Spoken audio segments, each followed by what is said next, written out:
मिलती। नौजवान था और यतीम भी था। शौक बन गया दीन पढ़ने का। मोहल्लेदार इलाके वाले कहने लगे कहाँ से कमाएगा, ना बाप है, ना माँ है, ना घर है, कहाँ से। हजरत रूमी कहते हैं नौजवान ने जंगल में झोंपड़ी लगा ली। वहां वो सुबह मदरसे जाता, शाम को जंगल में रहता, वहां अल्लाह अल्लाह करता, सबक याद करता। एक दिन बादशाह की बेटी रास्ता भूल गई, जंगल में आई सहेलियों के साथ, बॉडीगार्ड भी साथ थे, पर रास्ता भूल गई। खोती खोती शाम हो गई, ऐसी खोई कि जब रात गहरी हो गई तो आके उस नौजवान के पास रुकी और चिल्लाने लगी। शेर के दहाड़ने की आवाज आती है, भेड़िए के बोलने की आवाज आती है। नौजवान अकेला, सहेलियां बिछड़ गई, गार्ड बिछड़ गए। कहने लगी मैं परेशान हूँ, मुझे जगह मिल जाएगी। नौजवान कहता मैंने शहजादी देखी और मुझे भी पता था कि घर एक ही है और रात को अंदर से दरवाजा भी बंद करना पड़ता है, जंगल जानवर भी आ जाते। कहते मेरी छोटी सी कुटिया में, झोंपड़ी में वो आई, रो के कहने लगी सहारा कोई नहीं, अगर मैं पीछे निकलूंगी तो भेड़िए खा जाएंगे। कहते मैंने उसे जगह दे दी। अकेली औरत, चिराग जल रहा है, सबक याद कर रहा हूँ। मेरे नबी पाक ने फरमाया जहां मर्द औरत अकेले हो तीसरा शैतान होता है। और शहजादी, वो बच्चा कहता है सबक याद करता रहा सारी रात। वो बच्ची को कहा सो जा, पर वो कहती है नींद मुझे भी कहाँ आई। ऐसे मौकों पर नींद, सारी रात सबक याद करता। थोड़ी थोड़ी देर के बाद चिराग जलता तो उस पर उंगली रखता, हाथ जलता तो पीछे खींच ले, फिर दूसरी उंगली रखता, थोड़ी देर के बाद जलता तो खींच ले, हाथ सारा जल गया। सुबह किरणें चमकी तो कहने लगा चल निकल जा, दौड़ जा, बस बड़ा सब्र का इम्तिहान हो गया, चली जा। शहजादी बाहर निकली, सिपाही ढूंढ रहे थे। बादशाह खुद जंगल में निकला हुआ था, मेरी बेटी मिल गई।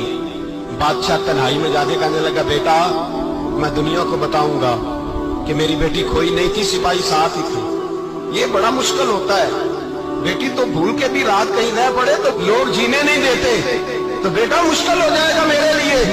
कहाँ थी? उसने कहा नेक नौजवान के पास। उसने कहा बेटा मैं तो तेरी बात मानूंगा पर दुनिया नहीं मानेगी। अगर उस नौजवान ने किसी को बता दिया कि तू उसके पास थी तो फिर लोग मेरा जीना मुहाल कर देंगे।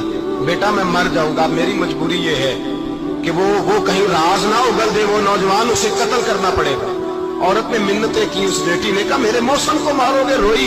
और वो कहने लगा मैं बादशाह हूँ, मेरा अपना वकार है, मैं उसको छोड़ नहीं सकता। गिरफ्तार कर लाए सिपाही। वक्त तय हो गया सदा का। अकेले काल कोठरी में रखा गया, जो उसके खास इतबार वाले थे उनकी ड्यूटी लगाई। बादशाह ने बुलाया तालिब इल्म, आया। औरत कहने लगी, बेटी कहने लगी एक दफा तो बुलाओ ना, एक सवाल बस पर्दे में रह के पूछना है और फिर जो आपका जी चाहे। मेरे मौसम को मारना तो है, तो मर्जी आपकी। सामने खड़ा किया, नौजवान पर्दे के पीछे, औरत खड़ी हो गई। बादशाह बीच बैठ गया। बीबी कहने लगी सारी रात बेदार मैं भी रही, सोया तू भी नहीं। वो जो तू चिराग के करीब हाथ लगा के जलाता था वो समझ नहीं आई। नौजवान रो पड़ा, कहने लगा क्या करूं, मैंने रसूलुल्लाह का दीन पढ़ा है, क्या करूं, मैंने हुजूर का दीन पढ़ा है। मैंने पढ़ा है कि जानी को सबसे नीचे दोज़ख के सबसे निचले दर्जे में जलाया जाए, उसे जहन्नमियों का पीप और रेशा पिलाया जाए, गंद खिलाया जाए। ये रवायतें पड़ी हुई थी। थोड़ी थोड़ी देर के बाद शैतान मुझे कहता था बदकारी कर ले। मैं अपना हाथ उसी वक्त जब शैतान मशवरा देता तो मैं आग पे करता। मैं कहता अगर ये बर्दाश्त हो गई तो वो भी हो जाएगी। जब हाथ जलता तो मैं समझ जाता नहीं तुझसे तो ये नहीं बर्दाश्त होती तो वो कैसे होगी। फिर मुझे शैतान मशवरा देता कोई देख नहीं रहा, तुम बुलाने नहीं गया, खुद आई, मैं दूसरी उंगली लगा देता। मैंने हाथ जलाया और मैं समझ गया जब छोटे से चिराग की इतनी सी शम्मा की आग नहीं बर्दाश्त होती तो दोज़ख की कैसे बर्दाश्त होगी। कहते मैं पास आया, बादशाह ने ये कहानी सुनी, लफ्ज सुने तो चीख मार के रोया। कहने लगा तालिब इल्म तू तो मेरे नबी का सच्चा गुलाम है और मेरे रसूल के जो सच्चे गुलाम होते हैं उन्हें फांसियां नहीं दी जाती, उन्हें तख्त पे बिठाया जाता है। अब तुझे सजा नहीं होगी बल्कि मैं अपनी बेटी का निकाह तेरे साथ करूंगा और मेरे बाद इस सल्तनत का बादशाह भी तू ही बनेगा। अब वो नौजवान वहां नारे लगा रहा है, कहता लोगों तुम मुझे कहते थे दीन से क्या मिलता है, दीन से तो अल्लाह तख्त व ताज भी अता फरमा देता है।